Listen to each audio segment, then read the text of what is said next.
Welcome everybody to this BIMI webinar. We are Redshift and Entrust, and today we're going to be talking all about BIMI and how it can help enhance your email security posture and email marketing performance. So just a few things to chat through just before we begin the presentation. If you'd like to ask a question at any point during the webinar, please feel free to go to the Q&A box and ask a question there, and there'll be around 10 minutes for Q&A at the end of the webinar itself.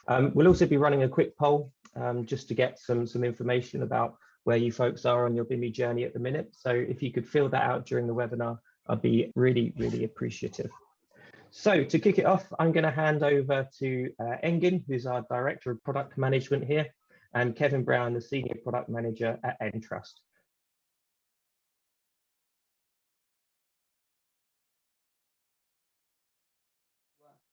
Now, it means that when a user opens up the email, that logo is presented in the avatar slot, and doing so, among the other benefits of it, which we'll kind of get into as we go along, apart from recognition and recall, which we've seen as high as about 120%, there are significant benefits to the marketer from an ROI and KPI point of view. But as I said, we'll get into some of the aspects of that later on. Now, there's more to just the visual aspect of being able to display the logo in email. There are two prongs to BIMI. There's the visual part, but there's also the security aspect that underpins BIMI too. And we'll cover that too a bit later on in the presentation. From a benefits point of view, put very simply, BIMI helps marketers and their organizations create that consistent brand experience end to end, and at that touch point of email, where it's going to help improving brand impressions, the recall, and ultimately alter the course and the journey of that email recipient. Now, you'll also, as a byproduct of this, or as part of the process of getting BIMI, be able to improve email deliverability with DMARC. But it's not important at this point right now if you know what DMARC is or isn't. We'll again cover that later on. But in short, it ensures that the emails that you, sorry, something just popped on my screen. Ensures that the emails that you're sending out are secure and not vulnerable to impersonation, which is pretty important if it's also carrying your organization's logo. Now, why might you need BIMI? So we made some claims about the benefits of BIMI to organizations, but in order to validate those, we licensed our own research around BIMI and to take stock of how organizations could effectively leverage this as a standard and differentiate themselves from their competitors, or just to make sure that their users felt confident in the emails that they were being received. Now, the data that we got back from the research was pretty expansive, and it covered both the US and the UK, both promotional and transactional emails. And we drilled into the end-to-end of the email recipient's journey from opens through to buying. We also looked at how brands fared when they didn't have BIMI alongside competitors or challengers who did. Now, the research that we got back was pretty weighty, so I'm only just going to look at a very small slice of it. If you have other questions at the end around the research or things that you might want to know, please ask a question. So thinking in terms of the impact of BIMI. So once upon a time before BIMI, success looked a little bit like this. There was a leader, and in this particular example, I'm thinking of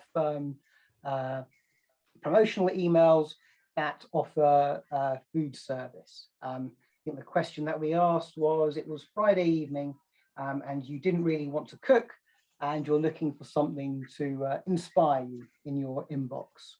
And we presented users with an inbox that had various offers in it. Now, there was a leader who had about 50% share, a contender who had 27% market share.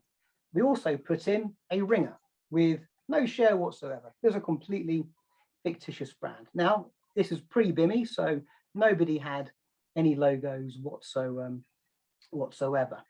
In that version of the world, the leader with its 50% share enjoyed 61% opens, obviously high brand recognition through their other marketing efforts. And as a result, 52% of the people bought from the leader. When it came to the contender, 27% share, 31% opens, and in the end, 37% of people bought. The ringer, now it had no market share whatsoever, but we gave it a fairly descriptive name, so people were able to at least spot it in the inbox. But again, it was completely fictitious. 8% opens and 8% bought. So that's in the pre-BIMI world. We then used exactly the same approach with the same emails, and after that kind of baselining, we looked at what success looked like with BIMI. In this version, the leader didn't have BIMI, had no logo next to its name. The contender and the ringer both had BIMI logos, so it was very clear who they were, and we were curious to see how it might influence the actual journey of someone. And the first thing we spotted is that where the leader had 61% previously, that went down to 44%. The contender had an uplift from 31 to 43, and the ringer, again, slight uplift from 8 to 13%. When looking at how that then eventually netted out, there was a reduction in who actually ultimately bought, and as an impact of that, so having the course of the journey changed by the logo and the visual cue, that 39% impact is how they fared before and after, if playing against themselves. So to this source of company in this sort of industry, having spoken with their CMO, they've obviously applied for BIMI. They're a customer of ours, but to them, for every 1% of opens nets to £1 million of revenue. So it's a pretty serious thing, being able to change the course of the user journey from the initial point that they received the email. For the contender, 49% bought, and they saw a massive uplift of 39% against their previous performance. And with the ringer, again, a decent uplift there as well, but again, they're fairly small to begin with. Demographically, and this was, this should be no surprise to those of you who follow these things. So no BIMI, leader, contender, and ringer. As you'd imagine, the leader indexes very well across all demographics, as you'd expect. But when we applied BIMI and the logos visible to the contender and the fictitious brand, things changed quite dramatically, particularly in 18 to 29 and 30 to 39, so particularly in those younger demographics. Now, this was a promotional email. We also looked at it from a transactional point of view, from an investment side of things, to a particular US market. And we saw a similar outcome there as well, with the 18 to 29-year-olds shifting nearly all of their interest over to a particular provider over someone else's. What was interesting to note as well, because there was the logo to the fictitious ringer brand, and it was a purely descriptive name, it indexed pretty well with the older demographics as well. So however you would like to cut or slice it, the impact of BIMI does actually make a considerable difference, not just in opens, not just in the recall as well, but also in the final decision as to what to buy or not buy. I mentioned recall earlier on, and again, we put brands with BIMI and brands without BIMI in the same inbox, all offering a homogeneous product or service. And brands who had obviously much stronger logos were recalled significantly more, as you'd imagine, over those who did not. Now, I mentioned the security aspects of BIMI as well. Now, and that DMARC was a component part of it. Now, in order to implement BIMI, you absolutely have to be DMARC compliant. Now, looking at that diagram on the slide, it is the bedrock of BIMI. Without it, you can't qualify for it. And DMARC is a security protocol that stops people from sending emails purporting to be from your company. So impersonation. If someone is going to show, your logo, it has to be absolutely certain that it is coming from the actual owner of the brand, of the domain, and of the logo. If you want to be sure that you can confer the legitimacy of the email, send that signal with BIMI. It's hard to have avoided stories about people or customers who've received emails from someone pretending to be a known brand, maybe asking them to update account settings, or maybe it's an internal email claiming to be from an exec authorizing a payment. DMARC is the part that puts a stop to that, protects the brand's reputation, which is obviously great, but it's the BIMI part at the top of the pyramid that sends the visual signal to the world that the email that they've got is actually legitimate and from the sender. Now, digging in a little bit more to it, the component parts of BIMI are SPF and DKIM. DKIM, basically, it makes sure that it's sent by the owner of the domain using a digital signature. SPF tells the world it's been sent by an authorized source on behalf of the particular domain, and DMARC is the part that brings it all together as a policy and lets the receiving server know what to do if it's passed or failed, and what to do if it fails. Does that email get rejected? Does it fall into spam? Now, if your organization sends out a significant amount of email, implementing DMARC is a pretty important consideration to secure the domain, ensure the deliverability, and prevent it from being spoofed, and then as a byproduct, protecting customers and your reputation. Now, it's also worth mentioning that if your organization has a marketing department, or you're a marketer and you use a third-party sending service, then how you manage SPF is a pretty serious consideration for deliverability. Now, it's common that someone from marketing might complain to IT that the emails just aren't getting through, and that's a fairly common cause that results from how SPF has been managed. Now, in that journey of the email, the receiving server is going to decide how it's going to translate the domain names from IP addresses. So it's going to have to make some DNS lookups. Now, if those lookups are unlimited, that mail server wouldn't be able to protect itself from being flooded from a denial of service. So to resolve that, the SPF lookup is 10.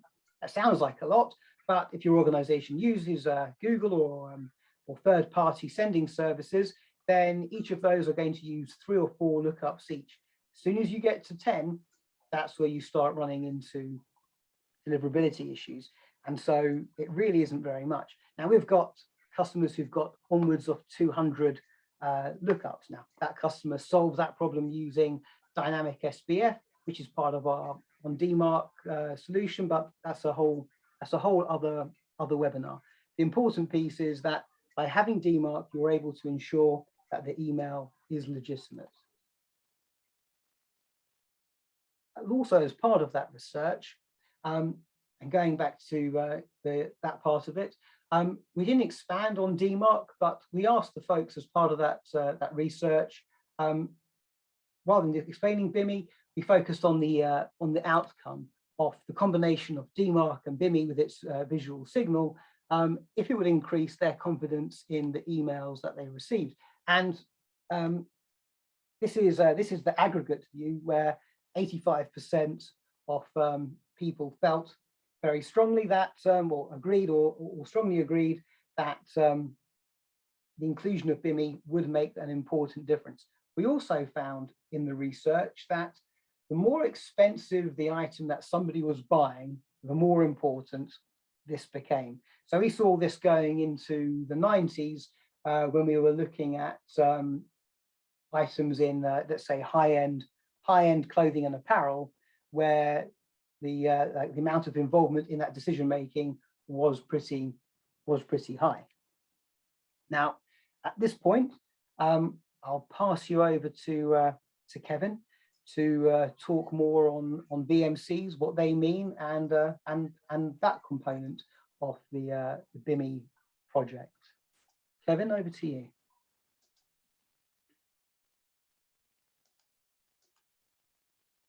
Thanks, Sangan. So yeah, I think it's good to start by unpacking verified mark certificates as you start to think about your next marketing projects. And as part of that, it'd be worthwhile just to go through an overview of a verified mark certificate. So when you think about a verified mark certificate, I would say the key point to call out is that we're reusing the same technology capabilities that you would typically find with PKI and public TLS SSL certificates. Entrust is a world-leading public trust certificate authority. We have a strong reputation in providing customers with best-in-class supports and processes that comply with industry standards. Therefore, before we issue a verified mark certificate to a customer, we do follow a process that is set out by the BIMI working group to verify what I like to refer to as 4 different objects that are essentially included in the issued verified mark certificate from Entrust.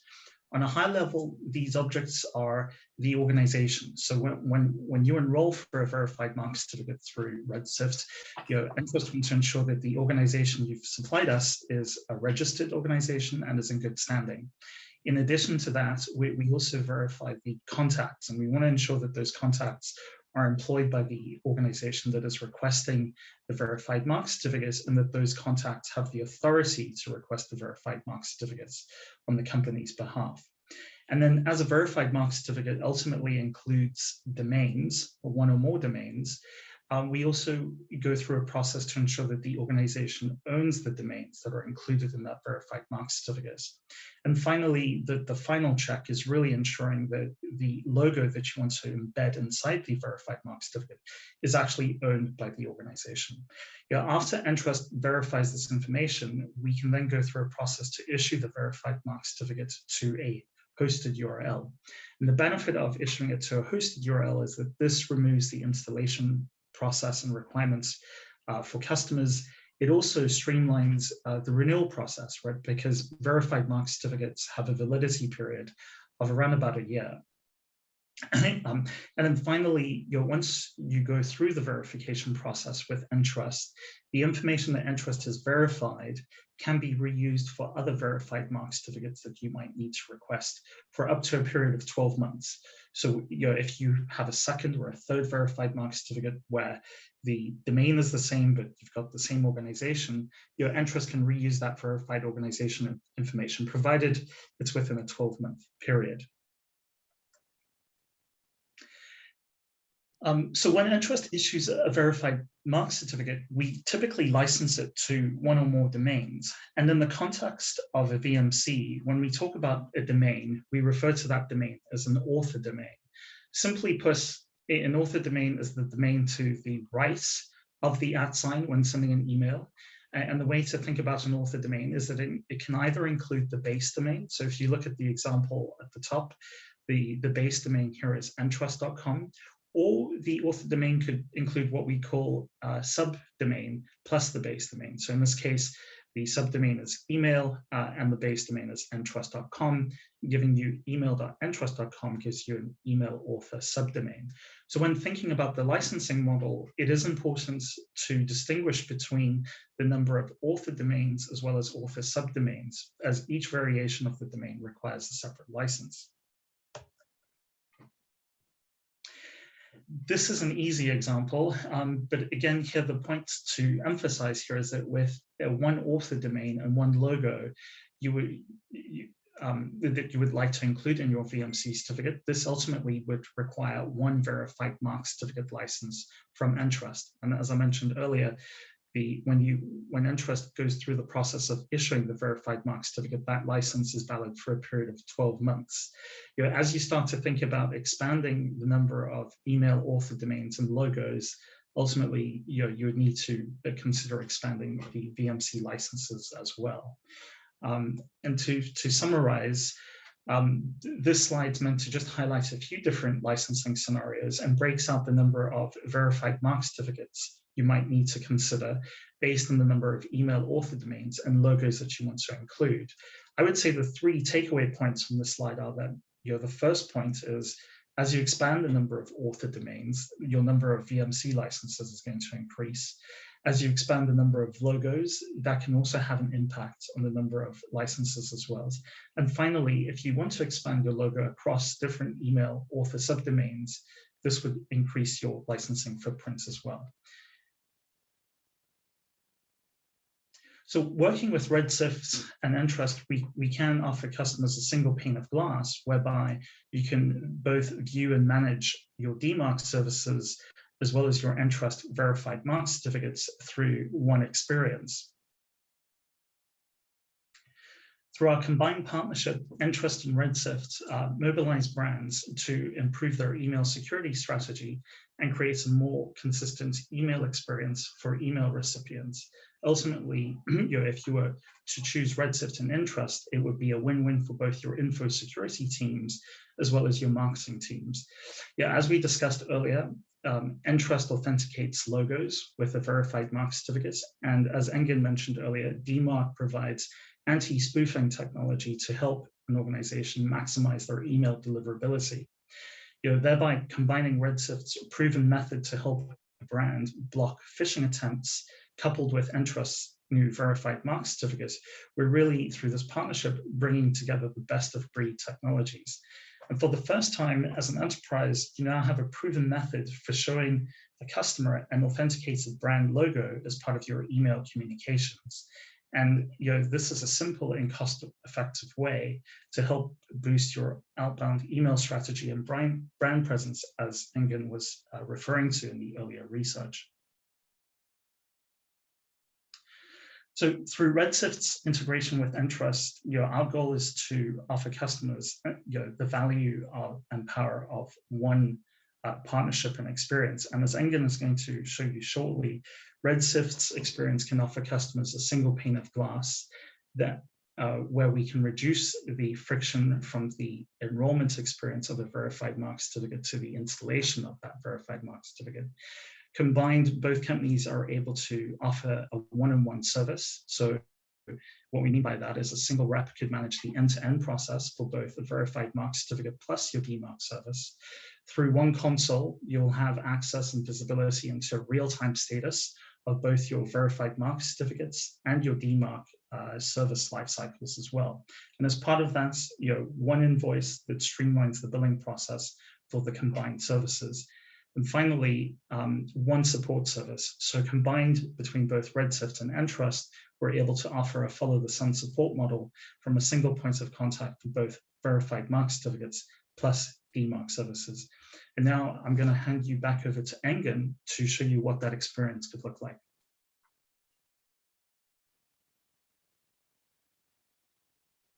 Thanks, Kevin. So as Kevin said, we've developed this view of a single pane that gives you the end-to-end ability to apply for BIMI and make the necessary changes so that your logo will start to become visible in email. Now, this is available whether or not you happen to be a customer of ours or not. But should you wish to apply for BIMI, it's a relatively simple process. You'd come into on DMARC. There's some information I think covers what we've already spoken about in the webinar. But I'm going to upload my image. That it'll check if it's compliant with the specs that are necessary for BIMI. So in terms of sizing and backgrounds, but I've added a logo, it's met the requirements, and I'm free to continue. Now, I'll choose a domain that I know is DMARC compliant, but similarly, if I've chosen one that isn't, the success team at Redshift will help get you to that point pretty quickly within that 8-week period.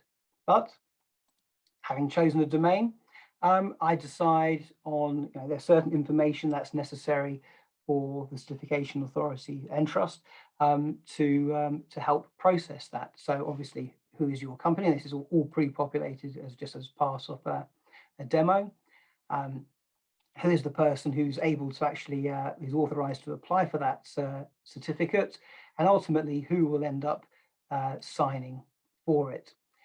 Because of the nature of this and it being highly sensitive, and you know, you would not want someone to claim to be you and start using your brand in this way.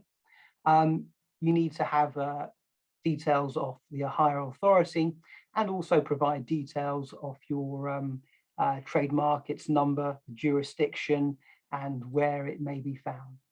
You will then obviously have the ability to review it. There are some terms and conditions, of course, because you're sharing some details. But once it's been submitted, you're then into the dashboard that will keep you up to date as to the progress of it. Assuming that you're in DMARC compliance, there's obviously the parts that Kevin mentioned that are necessary to ensure that you are who you say you are, and that logo in fact belongs to you. Once those have been verified, those will turn green, and you're free to finalize things. Now, you might feel that you want to add another domain to it at the time, but you know, whether you do or you don't, you know, that's entirely your choice. Moving through to purchase, you can do that via invoice or via credit card. It's entirely your choice, and obviously it doesn't cost £1. It's just £1 for the purposes of demoing things. But in this instance, I'll pay by card, and that's it. So it's a very simple process that enables you to keep up to date with the application. But once it has been approved and you have your BMC certificate, you're then able to pick up that certificate, update your DNS, and your logo will start to appear next to your emails in customers' inboxes. So a relatively simple process.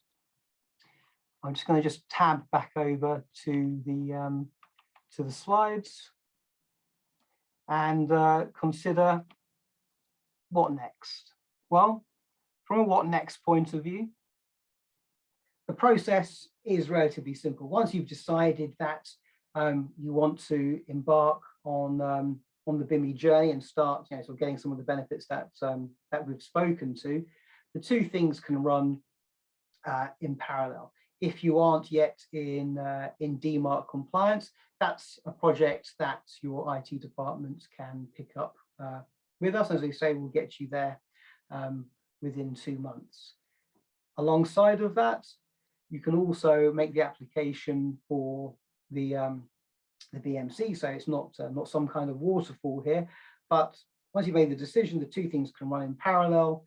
As we saw in the process, once that BMC is issued and the record is available, it's just a simple matter of asking IT to update the DNS, and that's pretty much it. I wish it was a more complicated process, but unfortunately it's not. So there isn't really much more to say on that. But one thing we did notice as part of the what next, we looked at the registrations for this webinar, and looked at, you know, what was the general posture for both security and the appropriateness for BIMI. And we found that only 40% of those registered were at the right level of compliance for BIMI. Now, in order to be at the right level, you should be at, as a minimum, quarantine is 100. So all emails that fail DMARC would fall to quarantine. Now, some people may be at a reporting stage, but they haven't quite gone far enough in their BIMI journey yet to be ready. Now, that's fine. We can work through that. There were some folks, I mentioned SPF earlier on, who so SPF and the 10 lookup limit. There are 11% of the registrations, their domains exceeded the lookup limit, so they may well or are currently experiencing sending issues.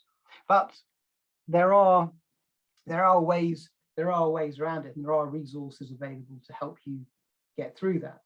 So BIMI Radar will help you see which brands have got a BIMI that's a VMC that's active and are displaying their logo. So brands like BBC, eBay, DPD, PayPal, etc. Now, if you want to go and find out more, there's the BIMI group, or if you wanted to go and look at some of the resources that were available just to check your current state, there is a BIMI checker tool on the Redshift website that gives you a fair amount of detail, and a resource pack that will help you get there. So if I were to look at, say, something like this, and I put in bbc.co.uk, recognize your brands. I was just looking at it earlier on. This is what the brand logo would look like, and the current state that someone is in order to go and apply for BIMI, along with more details that can be actioned upon to help move you towards compliance. The resource pack looks a bit like this, and again, that'll help provide a little more context and information there for you. I think in order to allow time for some of the questions that have come in, I'll pass it over back to Alex to ask them. Thank you very much, Engin. And yeah, just to point out, we'll be sending up a follow-up email after this webinar with all of the links to all these BIMI resource packs and the BIMI checker tool shortly after the conclusion of this webinar. So don't worry about writing it down off Engin's screen. We'll send you a nice email through. Cool. So we have quite a few questions to get through. So first up, do we know if Microsoft are going to adopt BIMI? Kevin, you're probably best to talk to this one. Yes, hi Alex. So this is an area where Entrust is actively working with our ecosystem partners as part of the BIMI working group to try and get adoption, and we do expect other mailbox providers to start accepting BIMI. However, what I would say at this time, we don't have any specific timelines that we can share. Cool, excellent. And while you're currently unmuted, please stay unmuted. What countries can Entrust issue a VMC certificate to? Yeah, so I would say organizations from around the world can request a verified mark certificate. The important point to emphasize here is it doesn't matter if the country registration of the organization and trademark are in different countries, right? So if your trademark, let's say, is registered in the US and your organization is registered in Brazil, there's nothing to stop you from being able to get a verified mark certificate from Entrust. So they don't have to be the same. Excellent. And Engin, if I have SPF and DKIM, why do I need DMARC as well? So yeah, so it's important to have the policy that ensures that both SPF and DKIM are aligned, and that there is, the follow-on action. And so it's DMARC knowing that you are at the right level of quarantine or reject. That is the gate that a brand or an organization would have to pass through in order to achieve BIMI. Excellent, thank you very much. And a few more VMC related questions here for you, Kevin. If I verify my information with Entrust for the first VMC, do I need to re-verify for additional VMCs?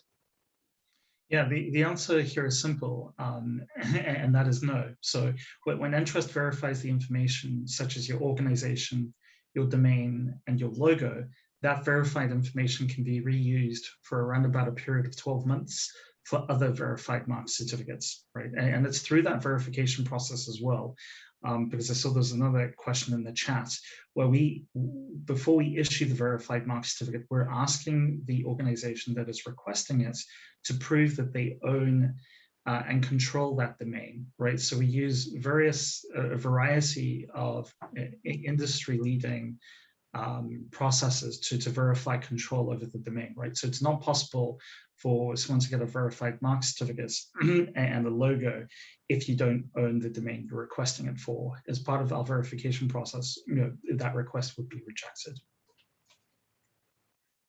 And just, I guess, from a follow-up from that one, is it possible to make changes to your issued VMC? Yes, so Entrust is quite flexible.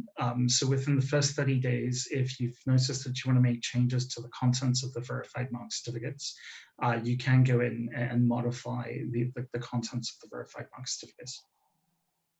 Excellent. And a few more. What are the steps to obtain a trademark number for a small business?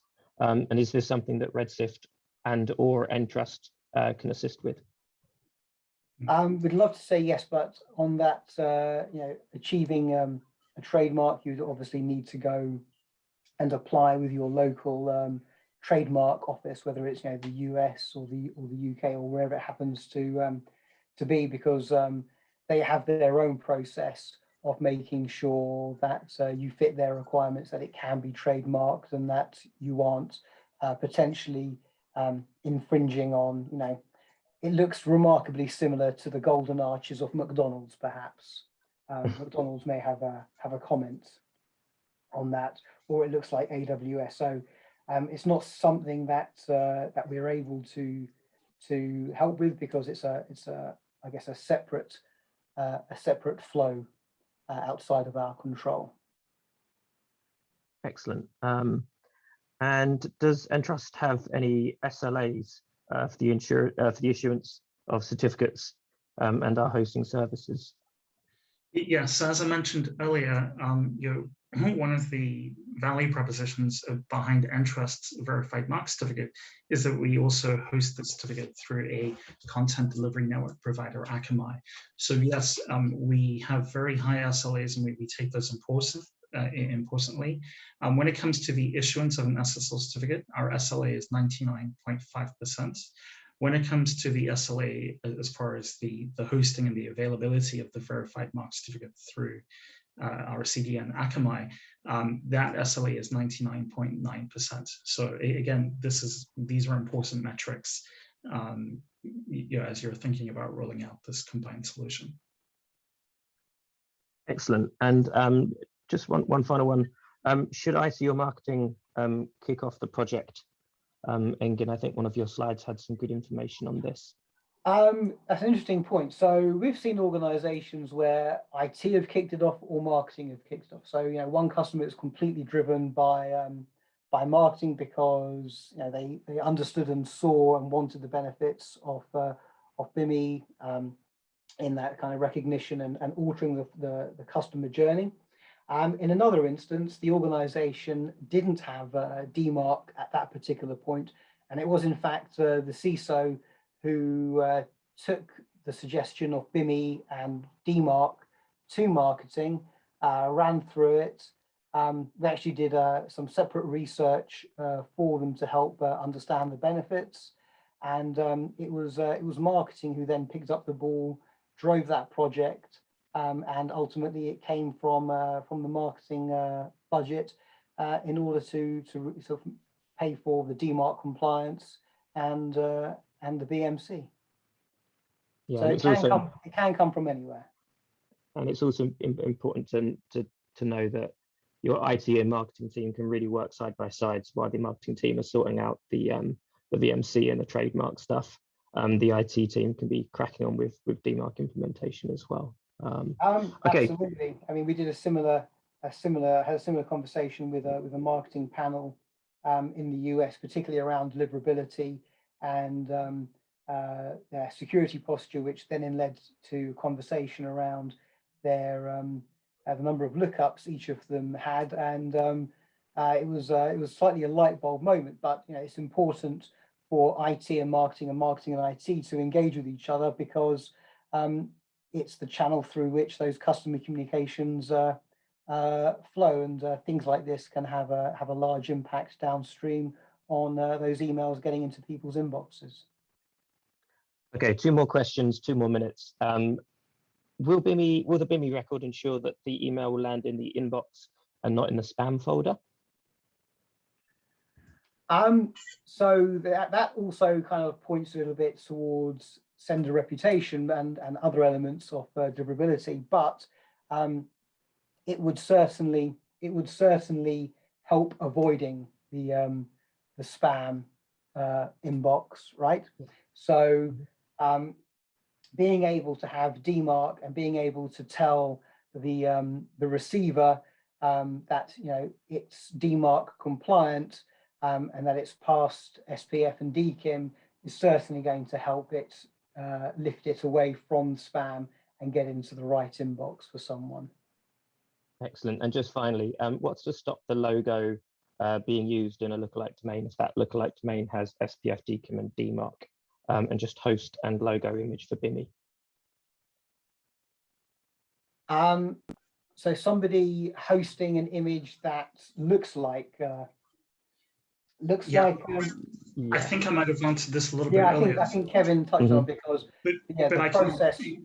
I can maybe just recap just very briefly. I would say you can't get a verified mark certificate without proving that you have control over the domain name, right? So to the extent if there was a lookalike domain, that organization would need to own that domain and they would need to prove their ownership through domain control to Entrust. Without proving control, without being able to prove that they have control over the domain, Entrust would not issue the verified mark certificate with that domain. So if it's a lookalike domain that they own, yes, we can incorporate it. But if they don't own it, it ultimately would, our process won't allow it to end up in a verified mark certificate. Great, awesome. Well, thank you very much, Kevin. Thank you very much, Engin, and most of all, thank you very much for everybody on the call who's attended it today. Like I said, the follow-up will send you an email with all of the links to the resources mentioned on this webinar. We have also recorded this webinar as well, so it will be available in the future. And yes, thank you very much for listening. I hope you all have a good rest of your day, or if you're in Europe, a good end to your day. And we hope to hear from you soon and help you with your BIMI journey. So thank you very much, everyone, and take care. Bye-bye.